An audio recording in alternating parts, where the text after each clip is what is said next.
Hai kalian semua, lanjut belajarnya ya. Sekarang materinya dinamika kependudukan Indonesia. Dinamika penduduk adalah perubahan jumlah penduduk pada suatu wilayah yang disebabkan oleh 3 faktor. Yang pertama yaitu kelahiran atau natalitas, yang kedua kematian atau mortalitas, dan yang ketiga perpindahan atau migrasi.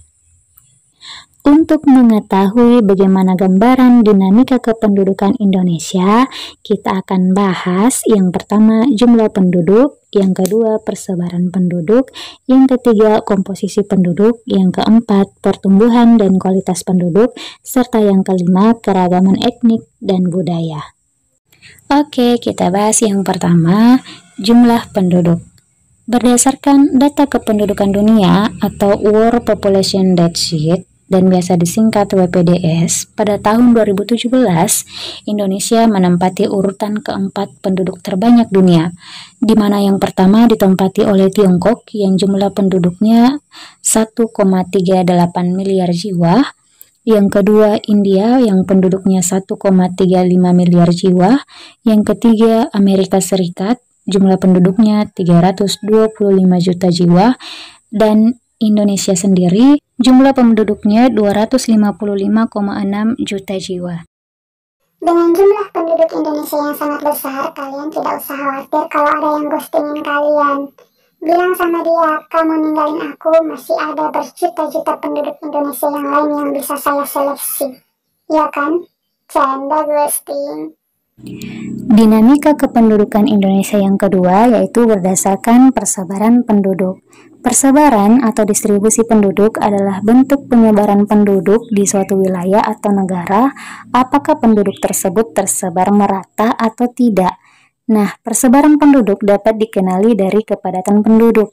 Kepadatan penduduk merupakan indikator adanya perbedaan sumber daya yang dimiliki suatu wilayah. Wilayah yang memiliki sumber daya yang lebih baik, baik sumber daya fisik maupun manusianya, akan cenderung dipadati oleh penduduk. Untuk gambaran persebaran penduduk Indonesia, kalian dapat mengamati peta. Coba lihat di sebelah kanan atas peta, di situ ada keterangan warna tiap wilayah, di mana wilayah yang berwarna paling hijau adalah wilayah yang memiliki jumlah penduduk yang paling sedikit, dan wilayah yang berwarna ungu adalah wilayah yang memiliki kepadatan penduduk yang sangat besar. Coba kalian kembali mengamati peta, beberapa daerah di Indonesia penduduknya masih sangat sedikit atau masih kekurangan jumlah penduduk yang biasa disebut dengan underpopulation. Contohnya di Papua, kalian bisa lihat warna pada wilayah Papua yaitu warna hijau tua. Itu menandakan bahwa kepadatan penduduk hanya rata-rata di bawah 10 jiwa per kilometer. Sementara di Pulau Jawa, kalian bisa lihat warna wilayahnya yaitu warna merah, coklat, bahkan ungu, menandakan bahwa di Pulau Jawa kepadatan penduduk yaitu sekitar 800 bahkan lebih dari 1000 jiwa per kilometer persegi. Dinamika kependudukan Indonesia yang ketiga yaitu berdasarkan komposisi penduduk. Komposisi penduduk adalah pengelompokan penduduk berdasarkan usia, jenis kelamin, mata pencaharian, agama, bahasa, pendidikan, tempat tinggal, jenis pekerjaan, dan lain-lain. Komposisi penduduk diperlukan dalam suatu negara karena dapat dijadikan dasar pengambilan keputusan maupun penentuan kebijaksanaan dalam pelaksanaan pembangunan. Gambaran mengenai komposisi penduduk perlu dikaji atau dipelajari karena berbagai alasan, antara lain setiap penduduk pasti memiliki usia dan jenis kelamin yang berbeda, sehingga memiliki potensi dan kemampuan yang berbeda pula. Sekarang Ibu bahas komposisi penduduk berdasarkan usia. Komposisi penduduk dapat dibuat berdasarkan interval usia tertentu seperti 0-5 tahun usia balita, 6-12 tahun usia SD, 13-15 tahun usia SMP, 16-18 tahun usia SMA, 19-24 tahun usia perguruan tinggi, 25-60 tahun usia dewasa, dan lebih dari 60 tahun merupakan usia lanjut. Selain itu, komposisi penduduk juga dapat dibuat berdasarkan usia produktif dan usia non-produktif. Misalnya, usia 0-14 tahun usia belum produktif, 15-64 tahun usia produktif, dan lebih dari 65 tahun tidak produktif. Sekarang, komposisi penduduk berdasarkan jenis kelamin. Komposisi penduduk berdasarkan jenis kelamin juga penting untuk diketahui karena dapat digunakan dalam menghitung angka perbandingan jenis kelamin atau sex ratio. Perbandingan tersebut dapat digunakan untuk memperkirakan bentuk pemberdayaan penduduk sebagai sumber daya manusia sesuai dengan karakteristiknya, misalnya berkenaan dengan pekerjaan, tanggung jawab, serta bentuk pengembangan pendidikan dan pelatihan yang sesuai dengan potensi dan kemampuan penduduk.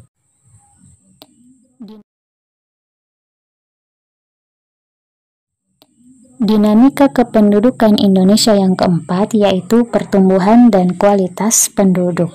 Pertumbuhan penduduk adalah keseimbangan dinamis antara kekuatan yang menambah dan kekuatan yang mengurangi jumlah penduduk. Ada beberapa faktor yang mempengaruhi pertumbuhan penduduk, yakni kelahiran, kematian, dan migrasi. Kelahiran dan kematian disebut faktor alami, sedangkan migrasi disebut faktor non-alami. Kelahiran bersifat menambah, sedangkan kematian bersifat mengurangi jumlah penduduk. Migrasi yang bersifat menambah disebut migrasi masuk atau imigrasi, sedangkan migrasi yang bersifat mengurangi disebut migrasi keluar atau emigrasi. Berikut Ibu sajikan diagram. Pada diagram tersebut disajikan tingkat pertumbuhan penduduk Indonesia tiap 10 tahun. Kalian bisa lihat, sampai pada tahun 2010, tingkat pertumbuhan penduduk Indonesia terus mengalami peningkatan.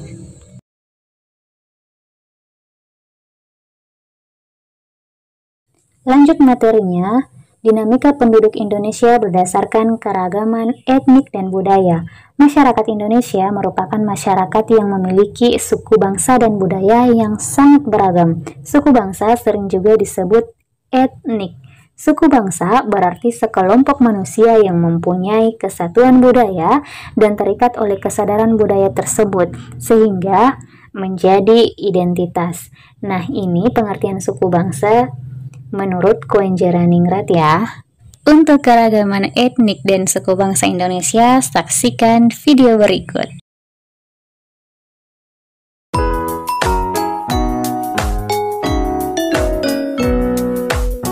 Indonesia terdiri dari pulau-pulau beragam suku dan budayanya. Ada suku modern, sukanya main gadget. Yang tradisional, jaga adat istiadat. Hayo, siapa yang bisa kasih contoh? Saya. Suku Gayo di Aceh, suku Baduy di Banten, suku Ambon di Maluku, suku Batak, Minang, Jawa, dan Madura, suku Asmat, Bugis, Melayu.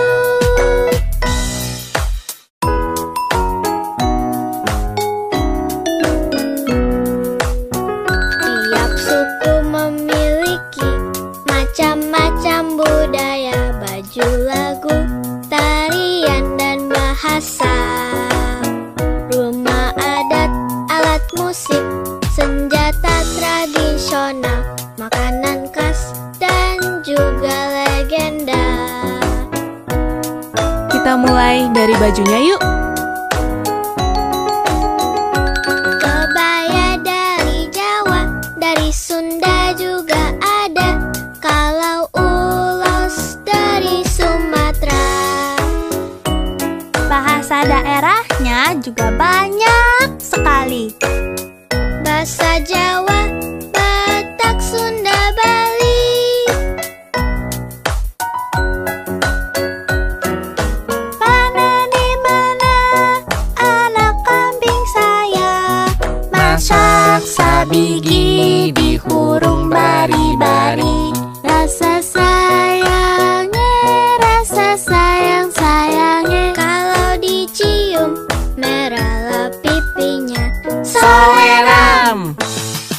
Ada kebudayaan apa lagi ya di Indonesia?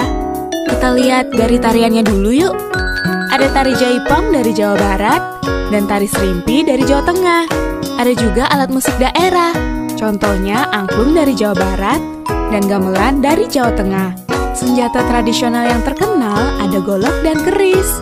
Ada juga rumah adat seperti rumah gadang dari Padang dan honai dari Papua. Pernah dengar maling kundang atau yuyu kangkang? Itu contoh legenda Nusantara. Makanan khas daerah juga ada. Gudeg dari Jogja, rendang dari Padang, dan papeda dari Papua. Masih banyak sekali ragam budaya yang dimiliki bangsa kita. Yuk kita jaga sama-sama, karena aku, kamu, kita adalah Indonesia.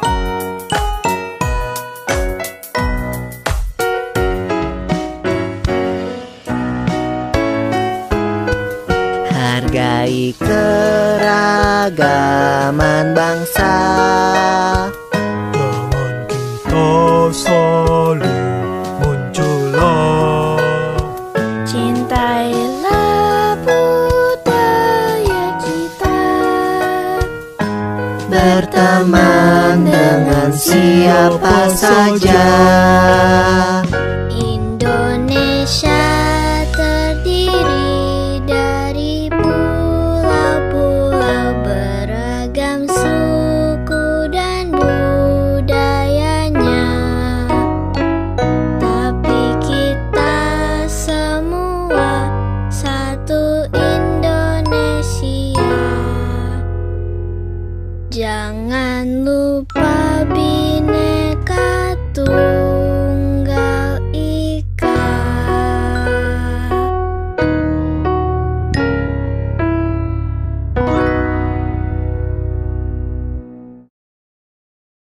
Sekian pembelajaran hari ini, nantikan materi selanjutnya.